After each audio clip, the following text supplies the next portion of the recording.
Welcome back, Sebastian here. So time for my power rankings for the 2024 Qatar Grand Prix. Pretty chaotic, hectic race. Racing not fantastic, but that being said, I think that's kind of what we would expect from the track.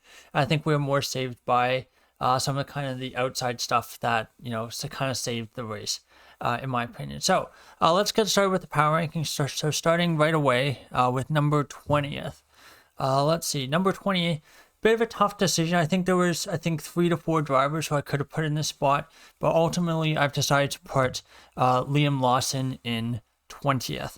So for Lawson, main qualifying session, qualified 17th, out-qualified by his teammate by about half a tenth of a second. The main Grand Prix itself, he kind of ruined it pretty early on. He had that spin at turn 1 lap 4 with Bottas, and he of course was given a penalty for that. So again, a bit of a clumsy mistake there. Sprint qualifying for Lawson actually went pretty well. I think got himself up into the top 10, but unfortunately all of that hard work kind of went to waste as he had a very poor start. But that being said, overall I felt like he was a little bit off the pace of Tsunoda overall. And while it is a little bit harsh, I think, to put him 20th, ultimately, I feel like looking at all factors, I think he was arguably the worst performing driver this weekend. All right, moving on to number 19. Number 19, I've got Lance Stroll. So for Stroll, the sprint portion of the weekend, not a whole lot to talk about. Qualified 14th, finished the race in 13th. For the main Grand Prix, qualified 15th, out-qualified by his teammate Fernando Alonso by 7/10 of a second, a margin that's really, frankly, just a bit too big at this point for Stroll. I know, he's not the best driver, but reality is, Alonso's older than 40. You shouldn't be having gaps that big to a guy who's, almost 15 years or over 15 years your senior. And then, of course, in the race, he DNF'd after the lap 1 collision with Albon. I do think he had to take a bit of responsibility for that, as he was the one who was, I think, trying to make the overtake there. And he also was the one who oversteered into Albon as well. So I do think the penalty itself was a little bit harsh, but in the end, he basically serves as a penalty and then retires, so isn't really of much consequence for him. Moving up to number 18, I'm going to go with Nico Hülkenberg. So for Hülkenberg, really a weekend of two halves. The sprint portion of the weekend went very, very well. He qualified 9th and finished 7th, picked up 2 valuable points for Haas. Turns out those would be the only 2 points he would be scoring this weekend. As during the Grand Prix portion of the main portion of the weekend, qualified 18th, not his fault. Some kind of battery ERS issue, I think, with the car. So again, I'm not really holding that too much against him. The gap to his teammate, 5.5 tenths, much bigger than it normally is. But in the main Grand Prix, I think 2 big mistakes. First was turn 1. He either carried too much speed in or just kind of understeered into Ocon, one of the two. So unfortunately, a little bit of a mistake there. I think he was a bit lucky not to get the penalty for that. And then later in the race, he basically just lost it and spun and got himself stuck in the gravel right after the second safety car restarts around lap 40. So 2 big mistakes there. I felt for Hülkenberg. But that being said, his performance during the sprint portion of the weekend I felt was good enough to warrant him not being last. Okay, number 17 and number 16. I'm just going to do, no, I won't do them together, but I'll do number 17 first. So number 17, I'm going to go with Franco Colapinto. Struggled this weekend. It really felt like he was, 3 to 4 tenths off the pace of Albon all weekend. The gap in the main qualifying session actually is only 2 tenths. And given that this understanding seems to be that he's running a Franken car, where he's running old parts, new parts that don't really go together, because he smashed quite a few of the parts up in Vegas. Understandable that he'd be a bit off the pace. Also a new track that he's never been to before. But that being said, just kind of a really quiet weekend in terms of the qualifying sessions, just a little bit off of Albon's pace. In the sprint, finished 18th, and in the main Grand Prix DNF opening lap. Didn't think there was a whole lot that he could have done. It wasn't really his fault, but unfortunately, when your race ends at the first corner, there aren't really any positives that you can really take from that, so it kind of limits how high up you can ever be.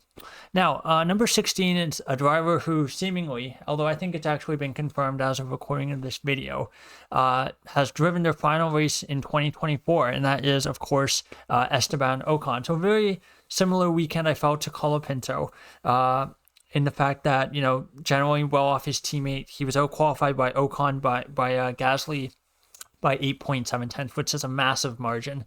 Definitely, almost certainly something wrong with the car. But that being said, when I talked about in my preview, 3 best qualifiers, 3 worst qualifiers for this weekend, Ocon was on the 3 worst list. The list for the 3 worst, and Gasly was on the list for 3 best. So I do think some of that pace gap was genuine. Obviously not the whole 8.7 tenths, but I think there was definitely a gap there that was almost certainly going to be there, just because Gasly's historically been much better at this track, and you kind of showed that as well this weekend. But for Ocon, very similar to Colapinto, race ended first lap.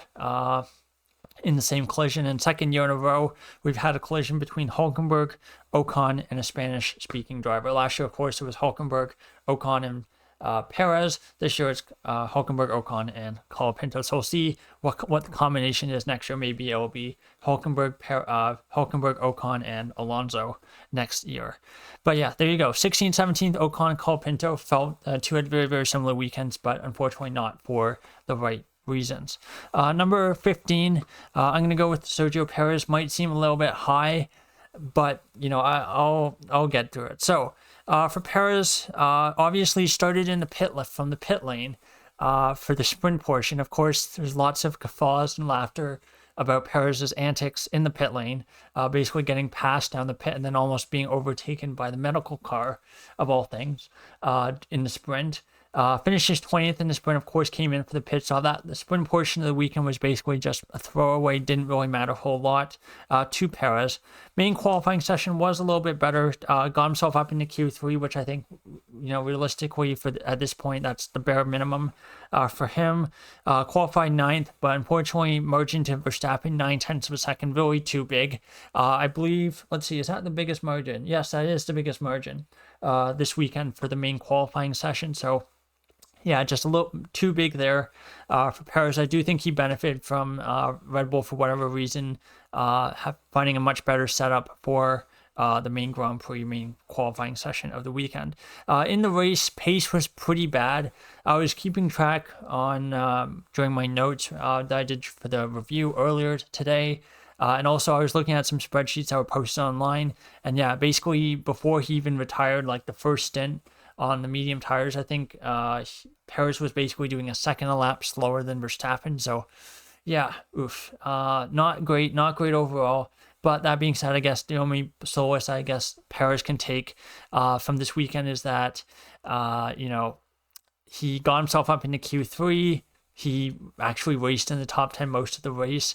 Of course, he had the DNF spun under the safety car. And again, looks like a mechanical issue, sounds like a mechanical issue, but Red Bull are saying that, or at least Horner and Marco are saying that he just spun and lost it on his own. So, yeah, quite damning from the pair of them there. So I'm kind of splitting the difference here and just putting Perez in 15. But arguably, after everything I've just said, you might as well just throw him right at the bottom anyway. So maybe I'm being a little bit too nice to Perez, but regardless, Perez in 15th. All right, number 14, I'm going to go with Alex Albon. Is that right? Yes, that is right. For Alex Albon, let's see. 17th, let's see, that can't be right. Yeah, okay, Albon, 12th, yeah, I was looking at the wrong row. So 12th qualifying in the sprint qualifying, 15th in the sprint, not great results, but not, terrible either. Main qualifying session, qualified 16th, out-qualified his teammate Colapinto by 2 tenths. So again, margin's not too bad, but probably would have liked to get into Q2. Main Grand Prix, had good pace at points, had a bit of a risky strategy going on the soft tires after the pits, after the second safety car. Showed a little bit of promise early on, but I think realistically the soft tires were just a terrible race tire this weekend. So definitely fell down the order, picked up a 5-second penalty for basically forcing Magnussen off track, doing what Stroll did to him. It's possible he had damage from the contact with Stroll. Hard to really tell in these kinds of situations. But that being said, I think it was an okay weekend from Albon, but not amazing. We're already 10 minutes in. I haven't even gotten to the top 10, so we're going to try to speed this up a little bit. So, number 13, unfortunately, another driver who had an eventful weekend, and that is, of course, Lewis Hamilton. So for Hamilton, seventh, qualified seventh, sprint qualifying, sixth in the sprint. Again, okay results, but definitely behind his teammate Russell. And then for the main Grand Prix, qualified sixth, 4.3 tenths behind his teammate. It seems last 3 or 4 races, qualifying gap between himself and Russell is continually getting bigger and bigger and bigger. And, I think some of it is just, a lot of it is just going to be, Hamilton losing motivation, just wanting to get out of Mercedes and wanting to just get over to Ferrari as soon as possible. But that being said, pretty eventful race for Hamilton, not for necessarily for the right reasons. A couple big mistakes. He had, of course, the false start, and then he also had speeding in the pit lane. Sped in the pit lane by 12.5, basically went 12.5 kilometers over the limit. So yeah, that's a big mistake there.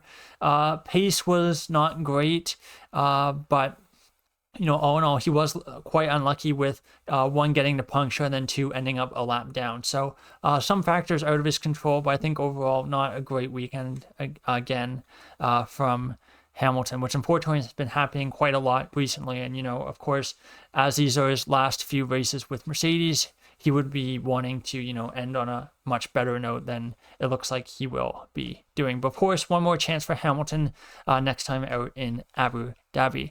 All right, so into the top 12. And number 12, I'm going to go with Bottas. So for Bottas, I think a frustrating weekend, of course. This was Sauber's best weekend of the season, I think, pace-wise. And, I think Bottas did show some pace at points. He qualified 13th for sprint qualifying, finished 12th in the sprint.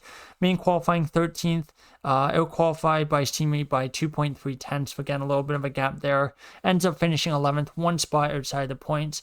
If he was caught by Norris, I think with 2 to 3 laps to go. So very, very close in the end to getting a point in what is looking to be his final season in F1. But unfortunately, close but no cigar. And turns out his teammate's the one who gets the point. So I think an okay result for Bottas, but, just not quite on the same level as his teammate.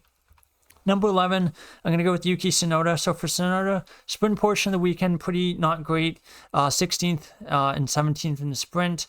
And then main qualifying session, qualified 14th. Out-qualified his teammate Tsunoda, lost him by half a tenth.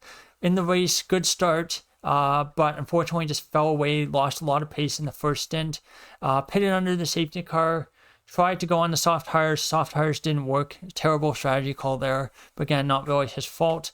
So again, a bit of a tough weekend, a race where I think it really cements RB as 8th in the constructors. I know mathematically they're not guaranteed to be 8th, but realistically, unless they get like a 3-4 or something, a double points finish and really, really good points positions for them, they're really going to be stuck in 8th, which I think is a little bit unfortunate for them, as I think they've had a decent year. But yeah, for Tsunoda, 11th on my power rankings, an okay weekend, but not stellar. All right, into the top 10. Number 10, I'm going to go with Oscar Piastri. So it seems strange that a driver who finishes on the podium would be in 10th, but that's just kind of the weekend I felt it was. So for Piastri, qualified 3rd for the sprint. Of course, won the sprint, was kind of gifted that sprint win by his teammate Norris, kind of as thanks for Brazil. Pace in the sprint, not fantastic. It's, again, kind of needed Norris to hold him in DRS range for the whole race to kind of keep Russell behind. Main qualifying session, out-qualified by his teammate, but let's see, what's that gap? About 6 hundredths of a second. So again, very, very small gap there, which is kind of typical between Norris and Piastri this season.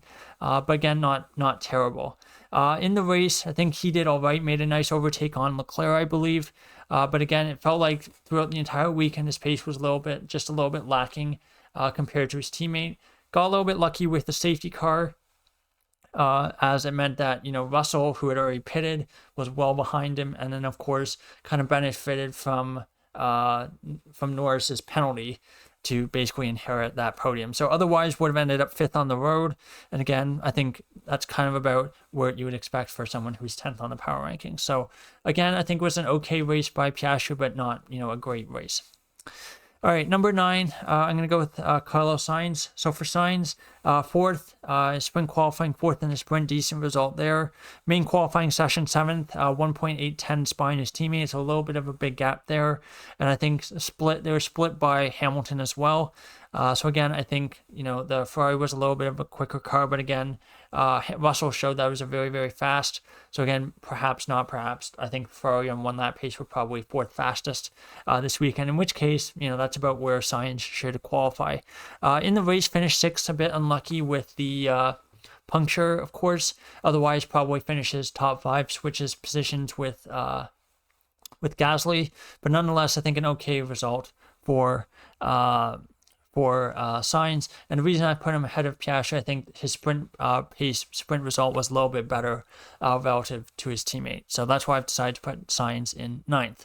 Number 8, I'm going to go with Lando Norris. So of course, for Norris, sprint portion of the weekend was excellent. Took sprint pole, would have won the sprint, but very graciously gave up that sprint win, finished 2nd. So that's part of the reason why he's not lower than I could have put him.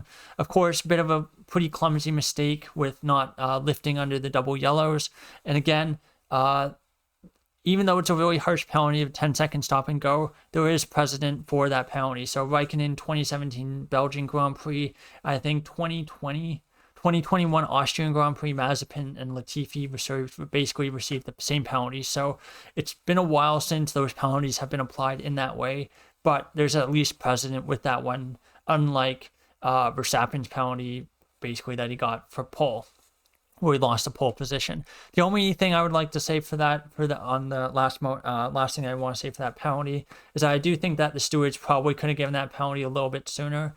If they'd actually, checked quickly, he didn't lift, they could have applied the penalty much sooner, and it would have given Norris a lot more time to be able to fight his way back to the field, and he probably ends up with a better result than a 10th and a fastest lap. But can't be helped. And we now go into a final race where we have a very tight championship battle. So moving on to 7th, arguably one of the best drivers this weekend, and the driver who won driver of the day, and that is Zhou Guanyu. So for Zhou, qualifying sprint portion of the weekend, not great. Qualified 18th, finished 19th.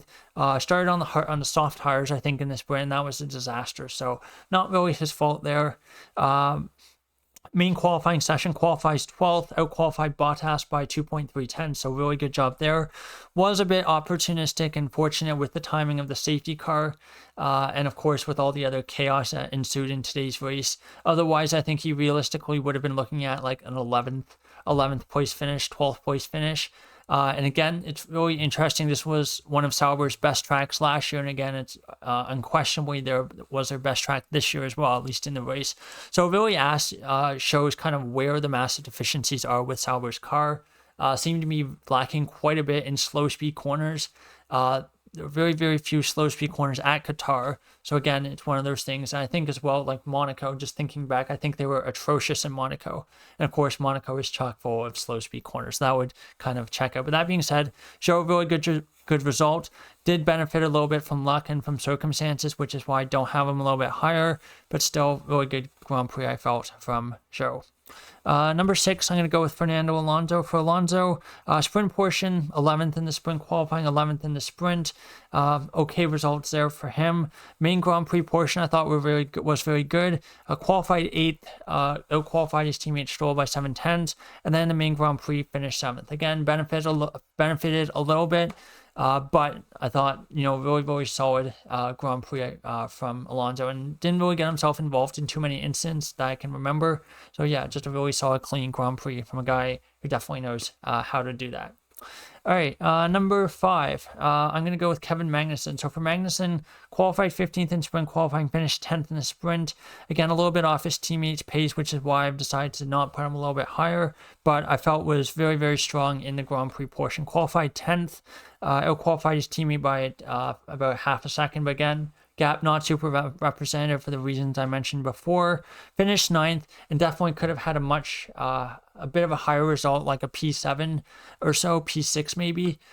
He got kind of screwed over by the timing of the safety car as he had already pitted. So, basically everyone who was in front of him, all the drivers who were originally behind him, basically got a free pit stop, and he basically lost out there. So I think on pace and just kind of overall, I felt like Magnussen had a really good weekend, which is why I have him ahead of, Zhou, for example. So even though, Zhou's car is a little bit worse, and Zhou had a better result finishing 8th compared to Magnussen's 9th, I felt like, when you try to focus just on driver performance alone, I did feel like Magnussen was a little bit better this weekend. All right, so number 4, I'm going to go with Pierre Gasly, driver who's been on excellent form recently. Done a very, very, very good job. So qualified 8th in sprint, qualifying 9th in the sprint, just missed out on a point. And then in qualifying, qualified 11th. I think he was a little bit disappointed actually to qualify 11th, which if you told them, in Bahrain that they would be disappointed to qualify 11th, I think they would be shocked and they'd be wondering what year you were in. But really good drive for him, finishing in 5th.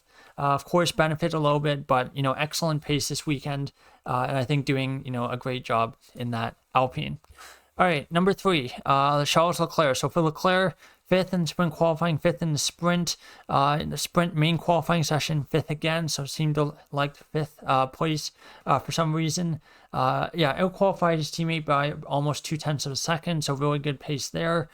Main Grand Prix, thought he had really solid pace throughout. Was a little bit fortunate with not to be caught up in the incidents that some of the drivers around him were, like Russell with the kind of got lost out with the safety car, or Norris with his penalty. Otherwise, probably doesn't end up on the podium, but still, really good result, I felt, for Leclerc, especially given the expectations coming into this weekend.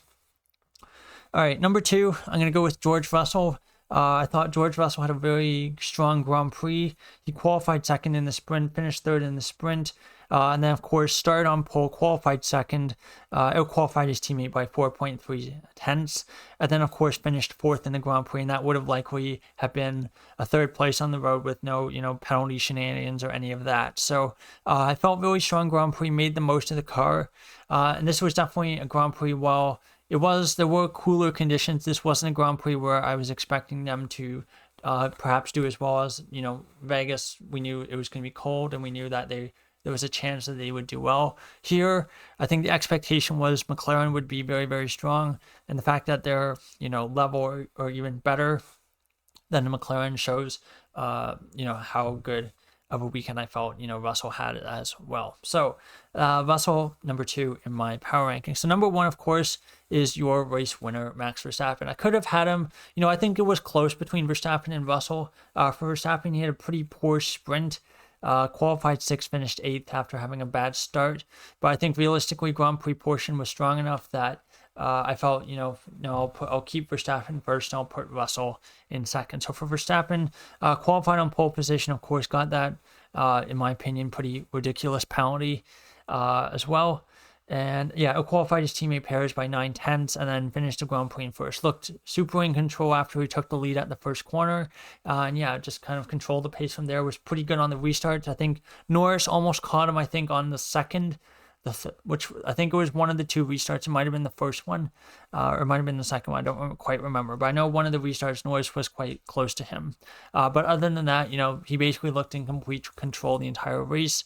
And very, very well done job by Max Verstappen. So there you go. There's my power rankings for the 2024 Qatar Grand Prix.